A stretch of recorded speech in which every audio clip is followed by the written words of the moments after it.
Hello, welcome back to my channel. So, as you've probably guessed from the title, this video is about shooting portraits with this beast, the Pentax 6.7, and I've got the 105mm f2.4 lens on there, which is renowned for just being a magical lens, and I can confirm that it is bloody beautiful. So if you follow my channel, you'll be aware of my first world mundane problem of trying to decide which overly priced medium format film camera I'm going to buy next. And it was a toss up between the Mamiya RZ6.7 and the Pentax 6.7. So a couple of weeks ago I rented the Mamiya and I had that for about a week or so, and I did a few videos for that. If you're new to my channel, I've created some playlists just divided into different sort of film cameras and stuff if you're interested. So if you want to see the Mamiya videos, you can just check my playlists and watch all them through. But that was a few weeks ago now, and now I've rented the Pentax 6.7 for the week, just to kind of try it out. I just wanted to try them both before I decided on which one to get, so I can try first hand and decide which one I'm leaning more towards. So this is the first video I'm doing for this camera, and I'll probably do one or two more, but basically I met up with a friend / mod of mine, Ashley, and we decided to shoot some portraits with it. Now, what I've kind of more started getting into with my portraits is just kind of creating a story, and I want to touch on that, and I will do after I show you the video of the portrait shoot. It's just kind of like ways to better your portraits, ways to make a portrait more than just like a simple nice picture of a person, but I'll talk about that afterwards. So anyway, our concept for the video was that we found this kind of abandoned mill. I say found, I've used it a few times before for shoots. It's in a place called Stanbridge, which is on the outskirts of Rochford in Essex, and it's just this old abandoned mill, and it's got some cool graffiti and a few sort of derelict bits left on it. So we come up with the concept, abandoned mill. We're going to call the sort of photos abandoned girl. The idea was just to kind of like get some sort of cheap clothes that we could rip up and like dirty up and dirty her up, and we put some dirt on her face and stuff like that, and kept it sort of messed her hair up and kept it very natural. Just so, there was a concept to the pictures and we could kind of create that story and do something a little bit different. So I'll stop blabbing for now. I'll show you the pictures and the video. I initially shot 2 rolls of Portra 400 and 1 roll of Tri-X, and I completely fluffed up one of the rolls of Portra.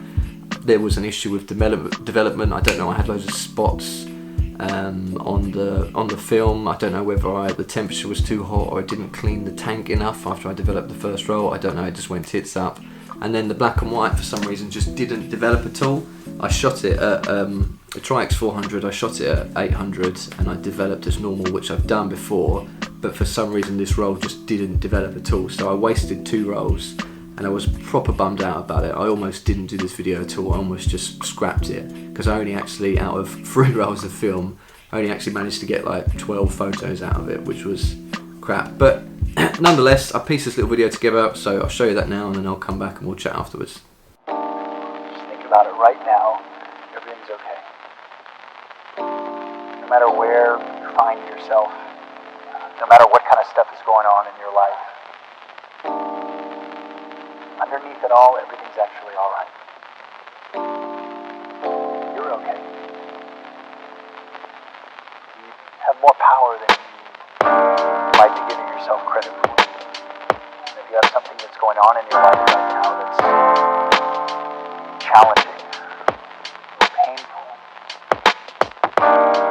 it's just a reminder to take a little bit better care of yourself. Because you're worth it. You can have this feeling anytime you choose.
So yeah, that was a shoot. Like, I still had loads of fun doing it.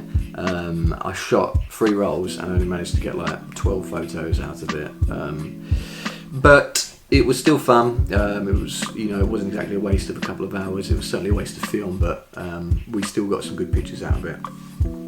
So I mean, going forward with my YouTube channel, I kind of got to a stage recently where I was just kind of like pumping videos out for the sake of it. I was just creating them because I knew that I wanted to make a video a week, and I had no real intention behind the videos. It was just to make a video, which isn't what I want to do. I mean, I'm a photography nerd. I'm definitely a geek when it comes to photo gear and stuff like that, and I love watching other photographers YouTube channels and stuff like that, and I do really love watching the kind of videos of people that are out shooting and then they show you the photos along the way. That's kind of something that I actually really enjoy watching, so I enjoy making those videos as well. But at the same time, like, I feel like I've been a photographer for 7 years now, and in the grand scheme of things, that's not a long time, but I've been professional for coming up to 4 years, like full-time professional. I shoot weddings, I shoot lots of portraits, family photos, commercial work, and I've learned quite a bit over the years of doing this. And I feel for anyone out there who's a newbie and getting into it and stuff, I've probably got a bit of knowledge that I could pass on. So I want my videos to kind of have that aspect of fun, that people will want to watch it, but then also that maybe there's something you can take away from it, whether it's you learn something new or even just to be inspired to go out and shoot more. So definitely going forwards, that's the kind of line of thought that I'm thinking for my videos. Something interesting, something to take away from it. So this one, for example, I did a portrait shoot with the Pentax 6.7, but I want to talk a little bit more about how to take better portraits yourself. So the main thing I'm going for is what I've kind of recently, over the past year, started aiming for more myself, which is emotion and story over aesthetics. So yes, it's important to have a well-composed image or a well-lit image or a sharp in-focus image, but the main real importance is having that sort of emotion or story in your image that either evokes an emotion from the viewer or sets their imagination going, and it really makes them think about the picture. That's kind of what you want to get from your image, not just well lit, composed, in focus. I mean, when you first start getting into photography yourself, I think what you spend a lot of time on at the beginning is getting to know your camera, learning what all your settings do, learning how to take a decent image that's actually well lit and in focus and stuff like that.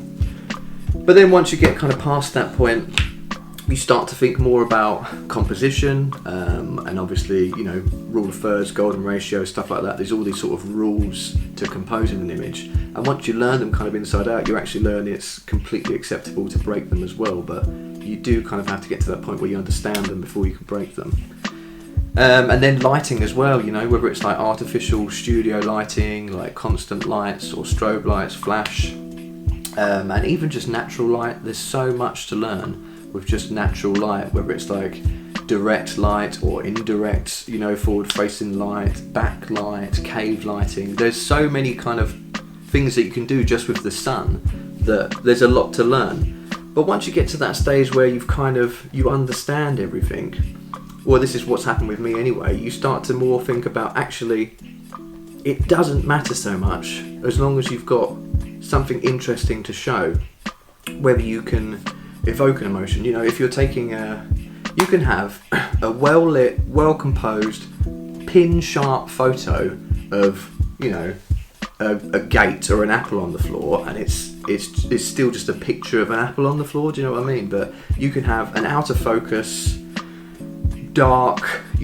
poorly composed photo of a mother crying with her daughter on her wedding day, or a family hugging and stuff, and that's still going to have much more impact than that well-lit, well-composed photo, in my opinion anyway, because emotion and story rules over everything. So if everything, I think the order that you learn in is probably like composition, lighting, and then story, but actually the importance goes the other way. It's probably more story, lighting, composition, it's kind of backwards. So you learn it the wrong way around, and it takes you to get to that stage until you start realizing actually story and moment and emotion is more important than anything else when it comes to portraits or any kind of photography, unless you're actually just taking pictures of food and commercial work and stuff.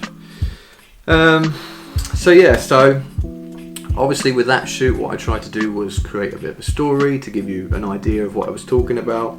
I've done loads of portrait shoots and stuff like that in the past where, for me, like, music is a massive inspiration, and I get a lot of my kind of portrait shoot ideas from music or specific songs. Like I did a shoot with a friend of mine, Sophie Daly, last year, just from a Queens of Stone Age song that I was liking at the time. You know, that I think the lyric was, I sat by the ocean and drank a potion, baby, to forget you.